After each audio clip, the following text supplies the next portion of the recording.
Dunki movie जो release होने वाली है शाहरुख खान की, और उसके पीछे जो कॉन्सेप्ट है, ऑल्दो मूवी अभी रिलीज़ नहीं हुई है, उसके पीछे जो कॉन्सेप्ट है वो है डोंकी फ्लाइट का। तो मैंने कहा मैं आपके साथ शेयर करूं पहले कि डोंकी फ्लाइट का ये कॉन्सेप्ट है क्या। देखिए, एक तरीका तो ये होता है कि जब इंडिया से लोग यूनाइटेड स्टेट्स आते हैं तो वो डायरेक्ट फ़्लाइट लेके आते हैं, फॉर एग्जांपल दिल्ली से या बॉम्बे से, डेलस की, न्यूयॉर्क की। ये तो होते हैं लॉफुल जो ज़ाहिर टूरिस्ट वीज़ा पे आते हैं या H1 वीज़ा पे आते हैं, वर्क परमिट पे, वट एवर, सही ना। लेकिन डोंकी फ्लाइट ये है कि जब आप लॉफुली यूनाइटेड स्टेट में एंटर ना हो सको और आप किसी ऐसे चैनल के थ्रू आओ, उन मुल्कों के थ्रू आओ जिनका वीज़ा बआसानी मिल जाता है या जिनके वीज़ा की ज़रूरत नहीं है। फॉर एग्ज़ाम्पल, जैसे न्यू दिल्ली से, इंडिया से चले, पहले शारजा चले गए, फिर शारजा से वो यूरोप वाली किसी साइड आए, कुछ ऐसे कंट्रीज़ में, फिर उसके बाद साउथ अमेरिका की तरफ चले गए, फिर वहाँ से वो करीब बॉर्डर तक आ गए, मैक्सिको इधर तक आ गए। मैं एक आर्टिकल अभी पढ़ रहा था और एक साहब ने, मिस्टर सिंह, कि उसके बाप ने, यानी उस शख्स को अपनी, उसकी जान को इतना ख़तरा था, वट एवर द रीज़न,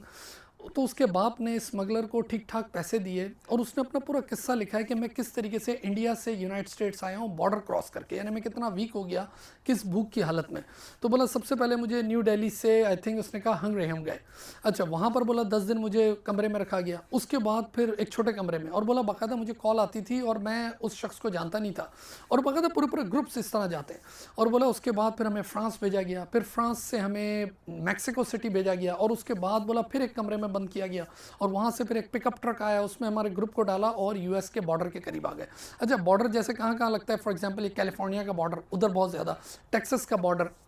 अगर आपको याद हो डोनाल्ड ट्रंप के टाइम पे ये बहुत ज़्यादा बात होती थी, क्रिएटिंग अ वॉल। अच्छा, इट्स नॉट ओनली अबाउट, ये तो इंडिया का वो आर्टिकल उसने लिखा है, लेकिन otherwise there are so many people, so many nationality, specially Mexico वगैरह, इधर से बहुत लोग बॉर्डर क्रॉस कर रहे होते हैं। और बाकायदा ये बड़ा डेंजरस सीन है कि जिससे अच्छे लोग बॉर्डर क्रॉस करने के बाद फिर उसके बाद असाइलम दे सीख। असाइलम का मतलब आप लोग समझते हैं प्रोटेक्शन, जैसे कुछ लोग रिलीजियस असाइलम लेते हैं, पॉलिटिकल असाइलम लेते हैं, यानी वो कहते हैं कि हमारा जो होम कंट्री है उसमें हमें ख़तरा बहुत ज़्यादा है,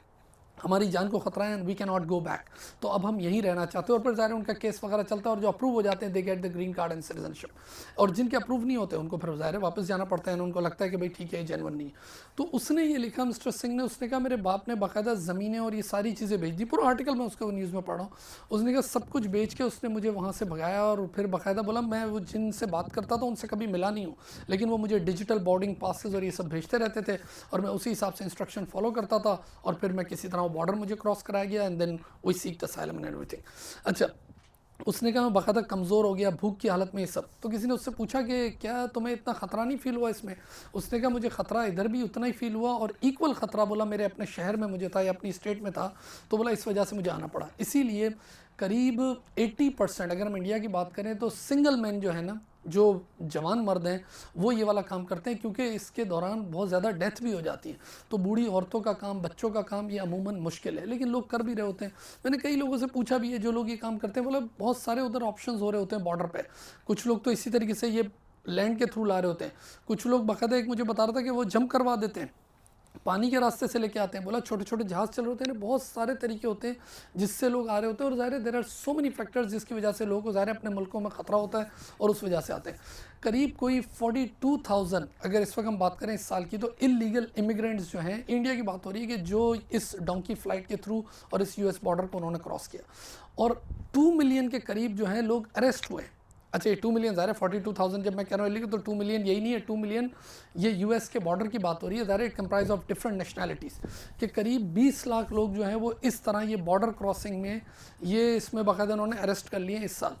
कहने का मकसद ये, मैं जो कॉन्सेप्ट आपको दे रहा था वो था डोंकी फ़्लाइट का, कि डोंकी फ़्लाइट ये है कि आप उन मुल्कों में पहले सफ़र करते हो जिनका आपको वीज़ा नहीं चाहिए होता। जैसे पाकिस्तान की बात करें, कि कुछ मुल्क होते हैं ना कि जहाँ पर आपको ऑन अराइवल वीज़ा मिल जाता है, फॉर एग्जाम्पल मालदीव्स है, या मे बी श्रीलंका है शायद, सही ना, कि कुछ जगहों पे आपको ऑन अराइवल वीज़ा मिल जाता है। तो जहाँ पर वीज़ा की ज़रूरत नहीं होती, या जहाँ का वीज़ा आपको इजीली मिल जाता है, पहले आप उन मुल्कों में ट्रैवल करते हो दुनिया में, और ट्रैवल करते करते करते वो आपको लेके जाते हैं और उधर बॉर्डर पे लाके पहुँचा देते हैं, और उसके बाद फिर वो किस्सा लेके जाते हैं। लेकिन मैंने अभी आपसे बताया कि ये राउट बहुत ख़तरनाक है, इसमें जान का ख़तरा है, सारी चीज़ें, और एडवाइजेबल यही है अगर जो लोग मुझे सुन रहे हैं कि भाई इस तरह के राउट इसमें ना पड़े, और जो कुछ हो सकता है वो लॉफुली करें। और ज़ाहिर है यूनाइटेड स्टेट जो है is not the only option, लोगों के पास कनाडा का ऑप्शन भी है, ऑस्ट्रेलिया का ऑप्शन भी है, इवन मिडिल ईस्ट वाली साइड का ऑप्शन भी है। क्योंकि कई लोगों के मैसेजेस आ रहे होते हैं कि सर हम किस तरीके से एंटर, हमेशा जो भी काम आपने करना है वो लॉफुली करना है, सही है ना, लॉफुली करें और लॉ में हमेशा रास्ता होता है, उस तरीके से आप आ सकते हैं। तो ये जो डंकी मूवी शाहरुख खान की आ रही है ना, ये इसी कॉन्सेप्ट पे आ रही है, डोंकी फ्लाइट के कॉन्सेप्ट पे। चलें देखते हैं, जब रिलीज़ होगी तो फिर देखेंगे और फिर देखते हैं क्या होता है। चाहे अपना बहुत सारा ख्याल रखें। You have a great day now, thank you.